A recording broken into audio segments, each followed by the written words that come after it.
안녕하세요, 여러분. 그냥 틀어놓는 라디오의 진행자 틀라지기입니다. 오늘도 저희 그틀라를 찾아주셔서 감사합니다. 구독과 좋아요 부탁드립니다. 여러분, 은퇴라는 두 글자를 듣는 순간 어떤 생각이 먼저 드시나요?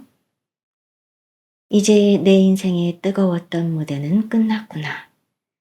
남은 날들은 그저 조용히 흐르는 시냇물처럼 살아가야겠구나 하고 쓸쓸해지지는 않으신가요? 세상은 은퇴한 분들을 향해 다소곳이 고개를 숙이며 말합니다. 그동안 고생 많으셨으니 이제 편히 쉬시라고요. 하지만 그 따뜻해 보이는 배려 뒤에는 이제 당신들은 쓸모없으니 무대 뒤로 물러나라는 차가운 시선이 숨어 있기도 합니다. 오늘 이야기의 무대는 대한민국 상위 1%만 들어갈 수 있다는 최고급 실버타운 그린 헤이븐입니다. 평생을 대한민국 각 분야의 정점에서 승승장구하다 이곳에 입주하게 된 4명의 베테랑들은 기묘한 균열과 맞닥뜨리게 됩니다. 그리고 노인들의 무력감과 치매라는 약점을 이용해 거대한 사계극을 벌이던 추악한 악당들과 싸우게 되지요. 세상은 그들이 나이 들고 이빨 빠진 호랑이인 줄 알았지요. 늙었으니 대충 속여도 모를 거라며 비웃었어요. 하지만 여러분, 호랑이는 늙어도 고양이 구걸은 하지 않는 법입니다. 눈앞에 펼쳐지는 에메랄드빛의 푸른 골프 코스와 울창한 숲, 그리고 최고급 대리석으로 번쩍이는 거대한 건축물까지. 대한민국 상위 1%를 위한 안식처라고 불리는 최고급 실버타운 그린 헤이븐의 전경입니다. 고요한 클래식 음악이 흐르고 은발의 입주민들이 여유롭게 산책을 즐기는 이곳은 겉보기엔 그야말로 지상낙원 유토피아였습니다. 그리고 이 화려한 낙원에 입주한 4인방. 이들의 눈은 결코 평범한 노인들의 눈이 아니었습니다. 전직 강력계 형사로 평생을 범죄자만 쫓았던 72세 김철수. 우아한 말투 뒤에 사람의 심리를 송두리째 꿰뚫어보는 전직 심리학 교수 68세 박명숙. 평생 건설 현장을 진두지휘했던 불도저 같은 전직 대형 건설사 상무 65세 최두식. 그리고 강남에서 모르는 사람이 없는 유명 한정식당의 사장이었던 70세 이영희까지.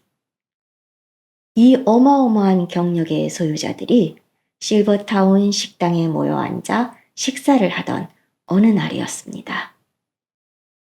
영희 씨가 젓가락으로 생선살을 툭툭 해집더니 미간을 잔뜩 찌푸렸습니다. 이것 봐요, 두식 씨. 이거 메뉴판엔 최고급 대구 요리라고 적혀 있는데 냉동 대구도 아니야. 기름치야, 기름치. 5성급 호텔 주방장이 요리한다더니 조미료만 잔뜩 들이부어서 눈속임을 해놨네. 먹는 거로 장난치는 놈들이 제일 나쁜 놈들인데 내가 한정식당을 운영해봐서 빤히 알거든. 건설사 상무였던 두식 씨도 맞장구를 쳤습니다. 음식만 문제인 줄 아세요? 저기 창밖을 좀 보세요. 이번에 새로 짓는 신축동 외벽 타일 붙이는 꼬락선이 좀 보시라고요. 저러다 겨울 돼서 얼어붙으면 타일이 통째로 쏟아져 내린다고요. 내 눈은 절대 못 속여요. 부실공사 냄새가 진동을 하네요.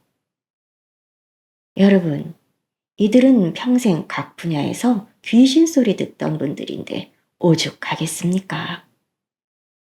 다들 이상한 낌새를 채고 있을 때 심리학 교수였던 명숙 씨가 국화차를 우아하게 한 모금 마시며 거실의 입주민들을 살폈습니다.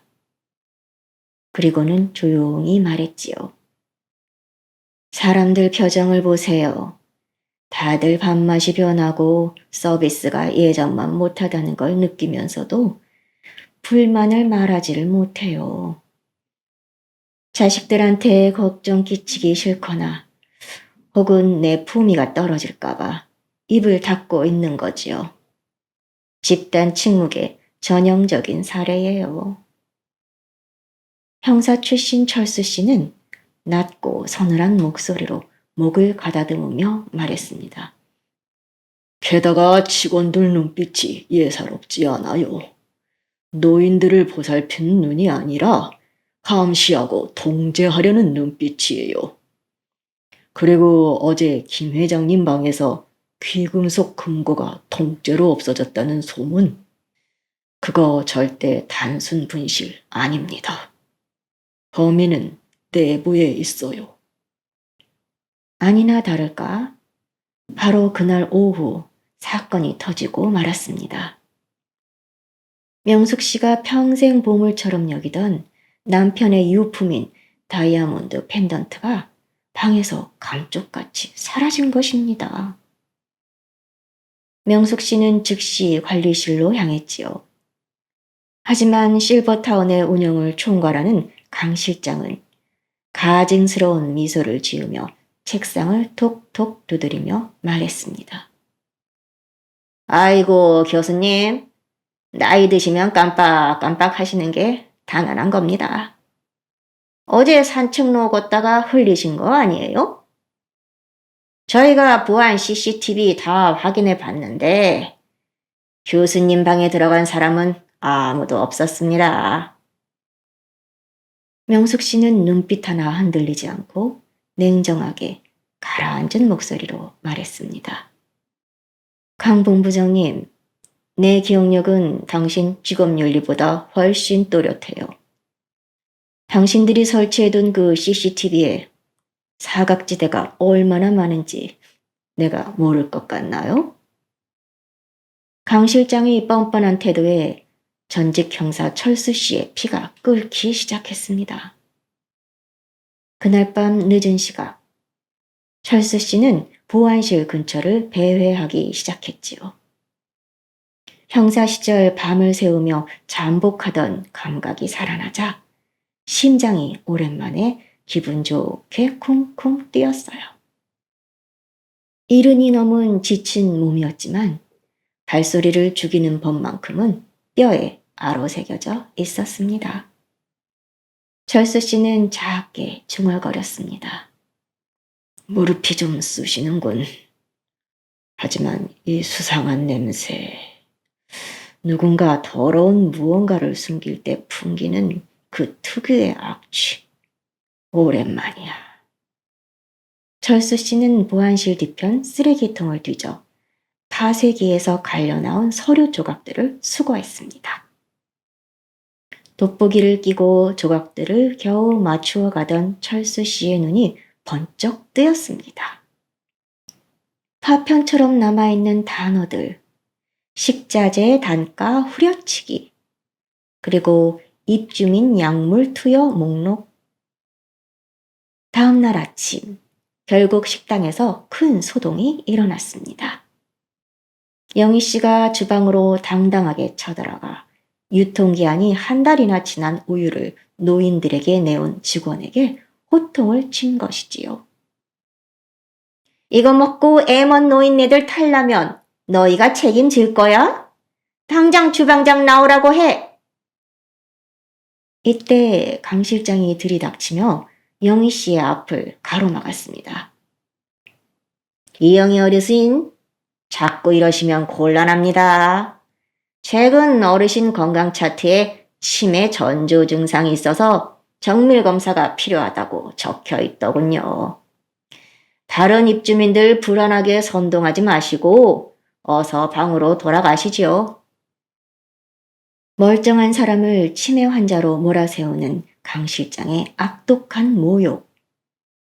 식당 한 구석에 모인 4인방의 눈빛은 완전히 달라졌습니다. 이건 단순한 반찬 투정이 아니었습니다.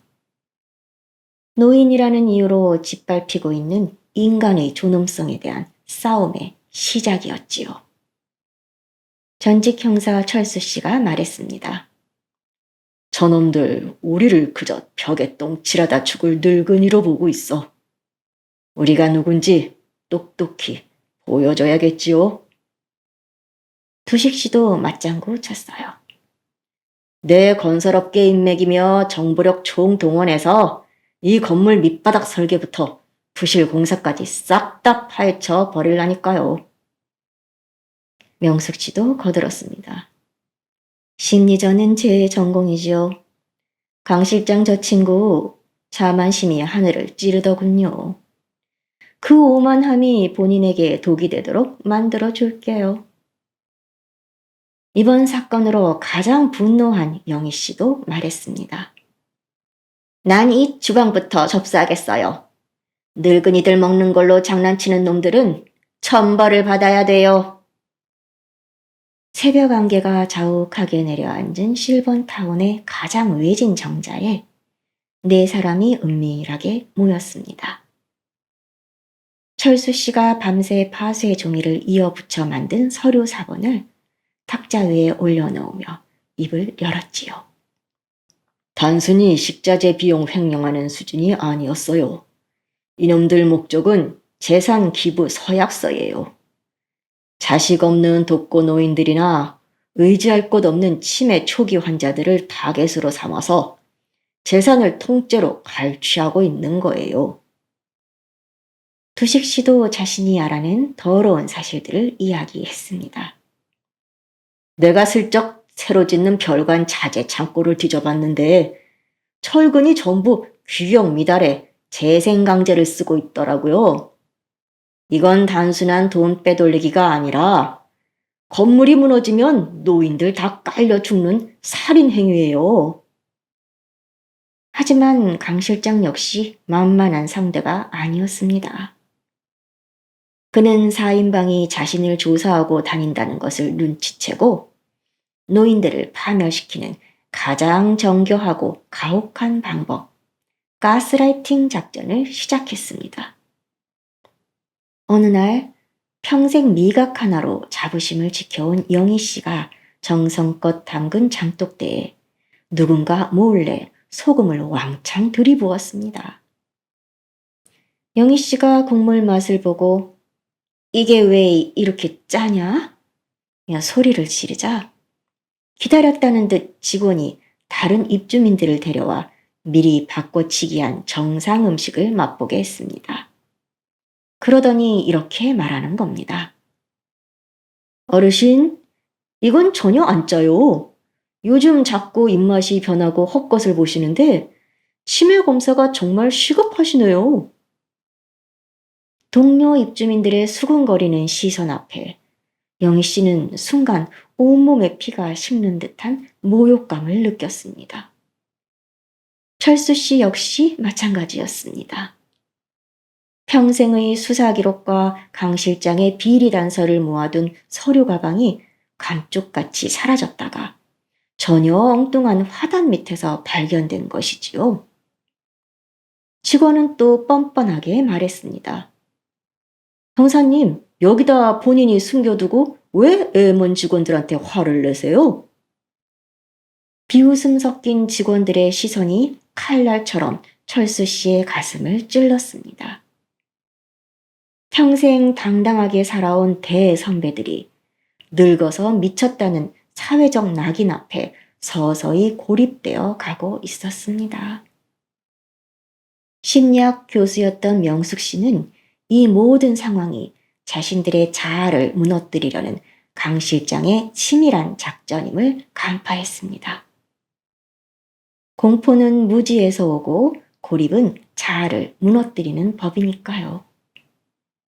평생 건설 현장을 누볐던 두식 씨는 정말 자신이 늙어서 헛것을 보고 기억을 잃어가는 것은 아닌가 하는 깊은 무력감에 벽을 짚어 보았습니다.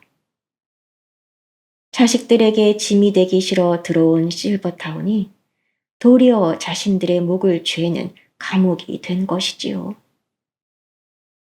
강 실장은 여기에서 멈추지 않고 실버타운 내 협력병원 원장과 짜고 4인방을 타겟으로 특별 건강검진이라는 명목의 마지막 덫을 놓았습니다. 철수 씨가 검진실 대기실에 앉아 있을 때였지요. 문틈으로 간호사가 주사기에 정체불명의 약물을 채우는 것을 목격했습니다. 그것은 노인들의 인지 능력을 일시적으로 마비시켜 치매 환자로 조작하기 위한 불법 약물이었습니다.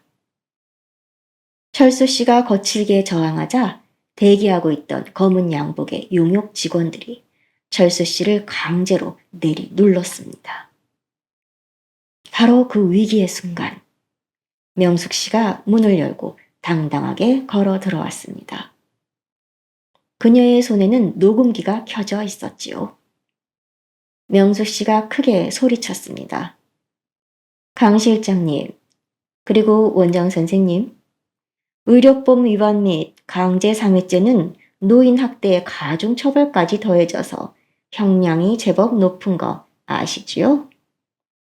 지금 이 주사기 성분 그대로 보건소와 검찰에 분석 의뢰하면 당신들 인생은 어떻게 될까요? 명숙 씨의 서늘한 일침에 용역 직원들이 주춤하자 강 실장은 비열하게 웃으며 비장의 카드를 꺼내 들었습니다. 당신들 자식들에게 연락 다 해놨어요. 부모님이 인지능력을 상실해서 타인에게 의해를 가하고 있으니 정신병원 겸 강제 요양원으로 이송하겠다는 동의서에 사인하라고요.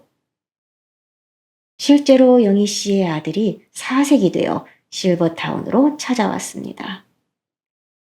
아들은 진실을 알려고도 하지 않고 영희 씨에게 오히려 화를 냈지요.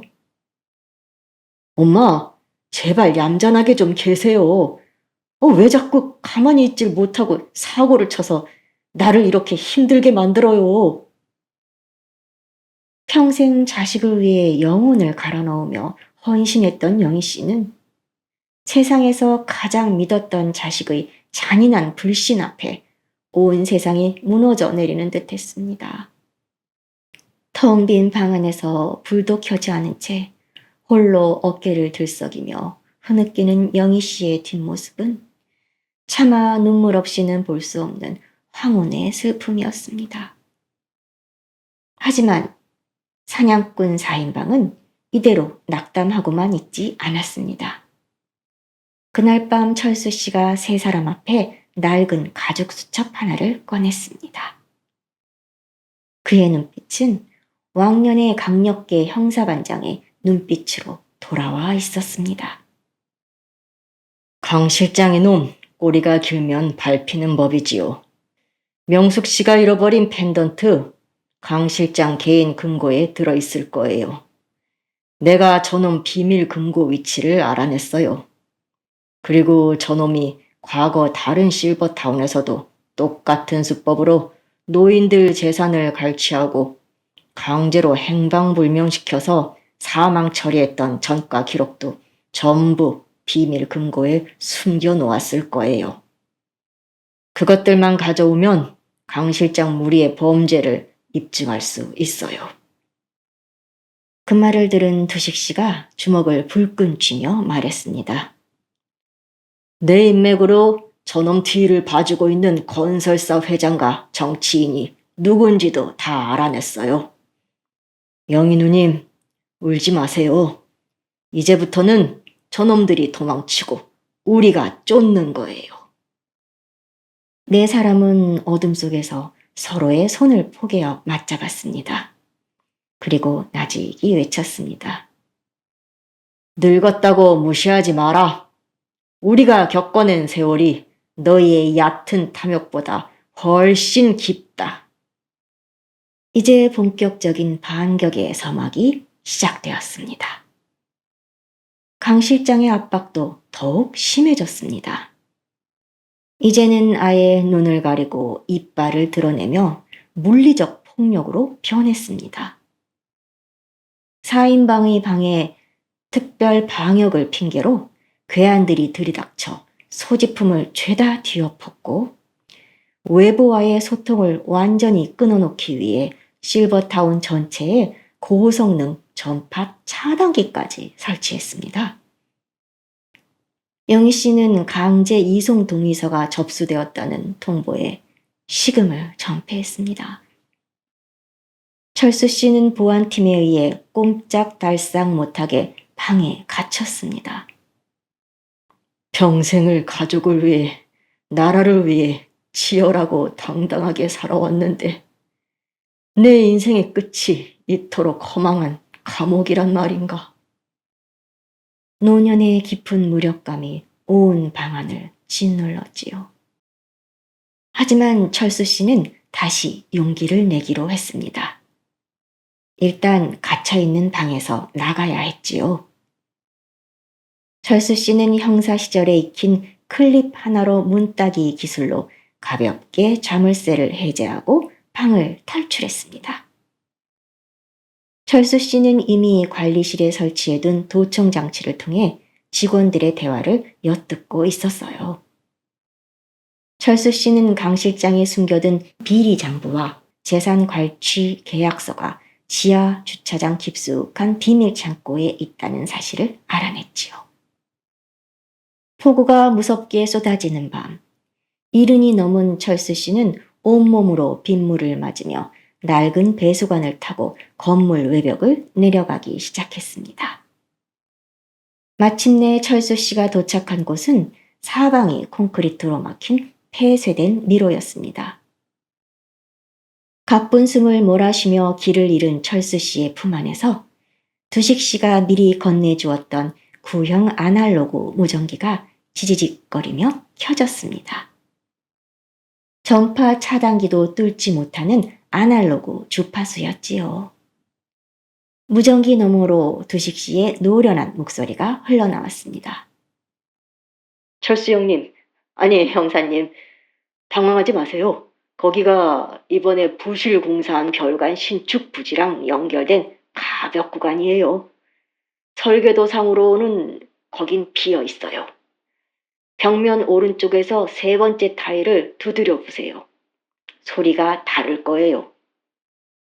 두식 씨의 정확한 설명에 따라 철수 씨가 타일을 두드리자 텅 빈 소리가 났습니다. 철수 씨는 허술하게 지어진 부실공사의 허점을 역이용해 가벽을 뚫고 강 실장의 비밀 집무실 뒷벽으로 잠입하는데 성공했습니다. 한편 명숙 씨는 며칠 전 강 실장에게 고급 투자 설명회 신청서 링크를 담은 문자를 발송했습니다. 욕심 많은 강 실장이 무심코 그 링크를 클릭하는 순간 강 실장의 스마트폰은 완전히 해킹되는 것이었지요. 명숙 씨는 해킹한 시스템을 이용해 보안실의 CCTV 화면을 녹화된 5초짜리 화면이 계속 무한 반복되도록 만들었습니다. 실제로 철수 씨가 방을 탈출해 강 실장의 집무실 금고를 털고 있는 동안 보안 요원들은 철수 씨가 방 안에 얌전히 앉아있는 모습만 보고 있게 되는 것이었지요. 그리고 잠시 뒤 영희 씨는 강 실장과 그 측근들을 안심시키기 위해 항복 선언을 위장한 특별 만찬을 시작했습니다. 우아하게 술을 따르며 강 실장님, 내가 노망이 났었나 봐요. 다 잊고 잘 부탁드려요. 라며 사근사근하게 비위를 맞추었지요. 강 실장은 승리감에 도취해 영희 씨가 차려낸 화려한 한정식을 개걸스럽게 먹어치웠습니다. 이렇게 철수 씨가 장보를 빼내올 수 있도록 나머지 세 사람은 각자의 역할을 맡아 톱니바퀴처럼 정교하게 움직였습니다.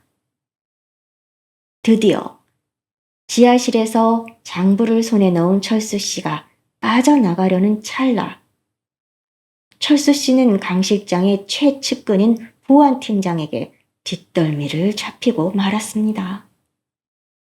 철수 씨는 거칠게 바닥에 내팽겨쳐졌고 비리 장부는 다시 강 실장의 손으로 돌아갔습니다.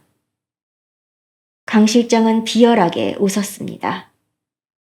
영감님들, 이제 진짜 끝이야. 당신들은 곧 섬에 있는 요양원으로 쥐도 새도 모르게 끌려가게 될 거야. 4인방과 강 실장의 대결은 무승부. 다시 원점으로 돌아왔습니다. 하지만 이쯤에서 단념할 4인방이 아니었지요. 4인방은 그동안 강 실장이 입주민들에게서 갈취한 모든 돈을 완벽하게 환수하고 강 실장을 사회적으로 완전히 매장해버리는 거대한 덫을 설계하기 시작했습니다. 명숙 씨는 전직 심리학 교수답게 강 실장의 심리를 칼날처럼 분석했습니다.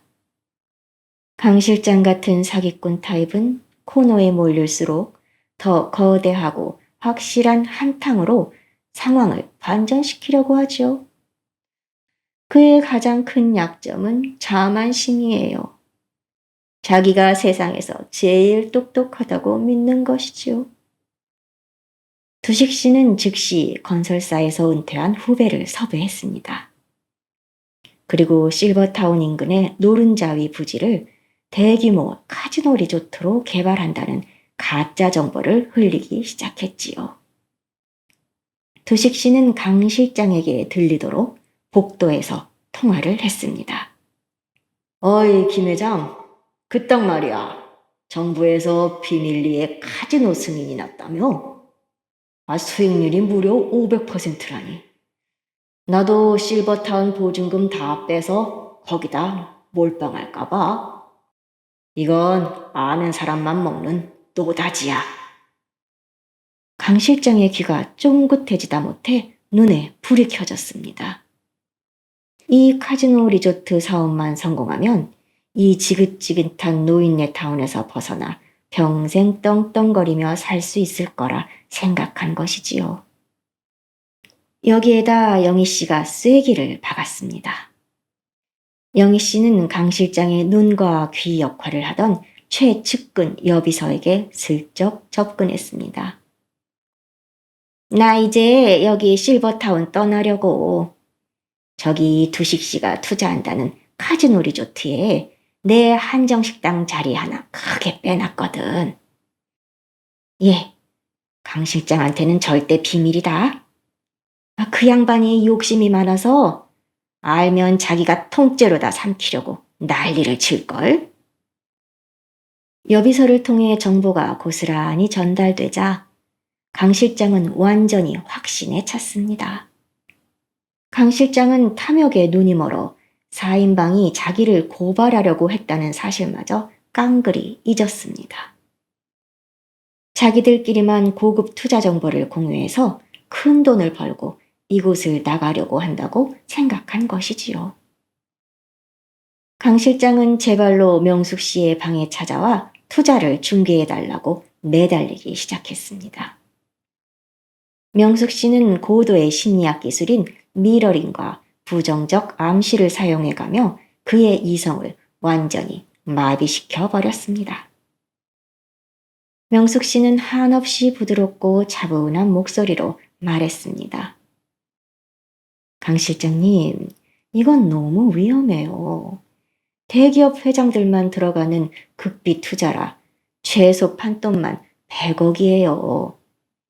솔직히 강 실장님은 그만한 자금력이 없잖아요. 입주민들 보증금과 예치금을 사용할 수도 없는 노릇이고. 참으세요. 그 말에 강 실장은 눈이 뒤집혀 소리를 질렀습니다.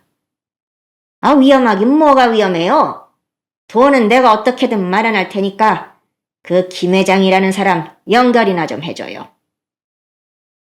명숙 씨의 차분한 목소리는 강 실장에게 확신을 심어주었습니다. 강 실장은 결국 실버타운 전체 운영 자금과 입주노인 50명의 보증금 계좌에서 총 100억 원이라는 거금을 빼돌리기로 결심했습니다. 그가 자금을 빼돌리는 그 모든 과정은 철수 씨의 그림자 감시망에 실시간으로 포착되고 있었습니다.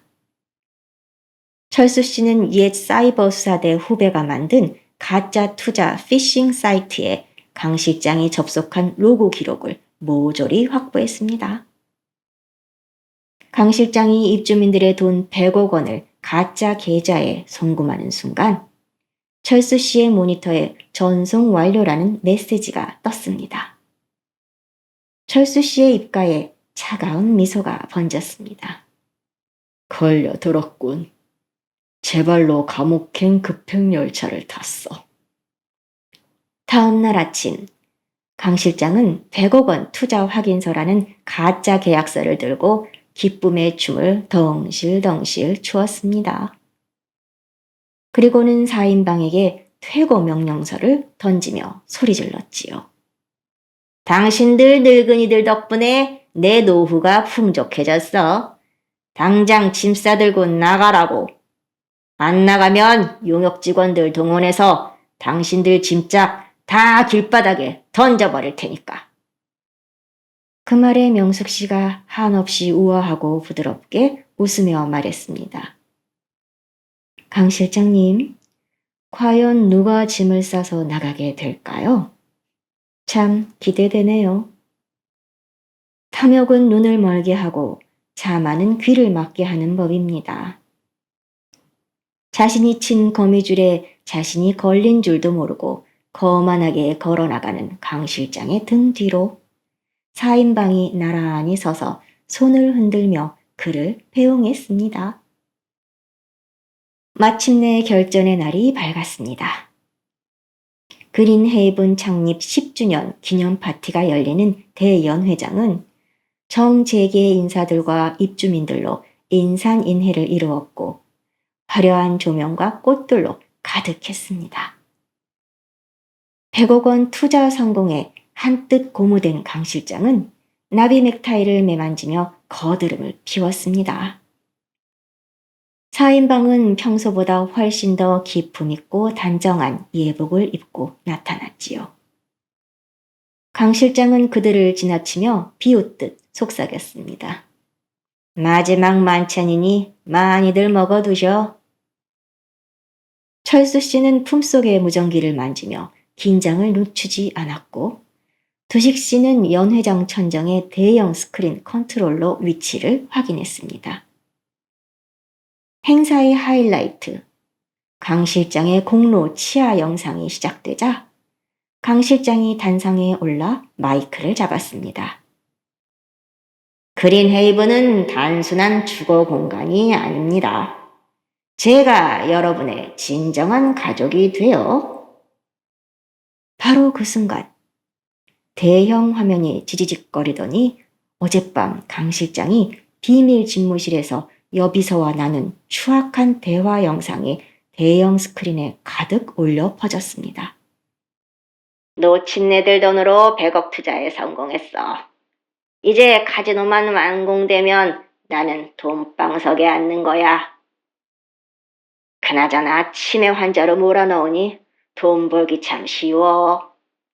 누가 그 노망난 노친네들 말을 믿겠어? 하하하하. 순식간에 연회장은 찬물을 끼얹은 듯 조용해졌다가 이내 거대한 분노로 술렁이기 시작했습니다. 강 실장이 전원을 끄라고 소리쳤지만 이미 시스템은 두식 씨의 후배가 완벽하게 장악한 상태였지요. 화면에는 강 실장이 입금했던 가짜 투자 사이트의 실시간 자금 환원 페이지가 떴습니다. 두식 씨가 단상 위로 묵직하게 걸어 올라갔습니다. 강 실장, 그 100억 원이 어디로 갔는지 궁금하지 않아? 지금 입주민들 계좌로 되돌아가는 중이야. 네가 누른 송금 버튼은 사실 보증금 반환 버튼이었거든. 네 머리 위에 우리가 있다 이놈아. 스크린에 100억 원의 자산이 원래 주인들의 계좌로 1억, 2억 단위로 쪼개져 다시 입금되는 그래프가 실시간으로 중계되자 비리가 폭로된 강 실장은 멘탈이 완전히 붕괴되어 지하 주차장에 세워둔 자신의 수입 승용차로 미친 듯이 도망치기 시작했습니다. 하지만 주차장 문이 열리는 순간 철수 씨와 영희 씨가 노인용 전동 카트를 타고 그의 앞을 가로막았습니다. 자동차 개조가 취미인 두식 씨가 배터리 전압을 높여 속도를 끌어올리고 영희 씨가 사용하던 식자재 운반용 대형 카트까지 연결해 놓은 장갑차 같은 카트였지요. 강 실장이 엑셀을 밟으며 비켜! 이 노인네들이 미쳤나? 하고 도망가자 철수 씨는 카트를 최대 속도로 올려 강 실장의 차를 따라잡았습니다. 그때를 놓치지 않고 영희 씨가 강 실장의 차에 대형 분말 소화기를 분사했습니다. 푹 하는 소리와 함께 강 실장의 차 앞 유리창이 하얀 가루로 뒤덮였습니다. 앞이 보이지 않게 된 강 실장의 차는 결국 연석을 들이받고 멈춰섰습니다. 철수 씨는 형사 시절로 돌아가 차 문을 거칠게 열어 젖혔습니다. 철수 씨는 강 실장이 도망가지 못하게 은수갑 대신 케이블 타이로 강 실장의 두 손을 묶었습니다. 잠시 후 주차장 전역으로 경찰차의 사이렌 소리가 웅장하게 울려 퍼졌습니다. 철수 씨가 미리 후배 형사들에게 연락을 해놓았던 것이지요. 철수 씨는 수갑이 채워지는 강 실장의 귀에 대고 묵직하게 한마디를 던졌습니다. 이봐, 강 실장. 감옥밥은 우리 영희 씨가 해준 음식보다 훨씬 더 짜고 맛없을 거야. 평생 안에서 반성하며 먹으라고. 기고만장했던 실버타운의 악당이 처참하게 무너지고 경찰차에 실려가는 뒷모습. 아수라장이 된 연회장으로 돌아온 4인방은 서로를 향해 승리의 잔을 들어올렸습니다. 강 실장과 그 일당들이 구속된 지 한 달이라는 시간이 흐른 그린헤이븐의 아침. 실버타운의 공기는 이전과 완전히 달라져 있었습니다. 노인들을 감시하고 통제하던 삭막한 보안 요원들 대신 밝은 표정의 자원봉사자들과 직원들이 입주민들과 함께 다정하게 산책을 즐기고 있었지요. 4인방은 이제 실버타운 내에서 전설의 사총사라 불리며 영웅 대접을 받고 있었습니다. 입주민 자치위원회가 새로 구성되었고 4사람은 자문위원을 맡아 실버타운의 운영을 전면 쇄신했습니다. 강 실장에게 몰수당했던 비자금과 환수된 투자금 전액은 입주민들을 위해 복지기금으로 전환되어 실버타운 내의 황혼장학재단과 외로운 노인들을 위한 반려동물 쉼터가 멋지게 조성되었습니다. 그리고 가장 깊은 상처를 입었던 영희 씨의 방. 그날 오후 영희 씨의 아들이 고개를 푹 숙인 채 앉아 있었습니다.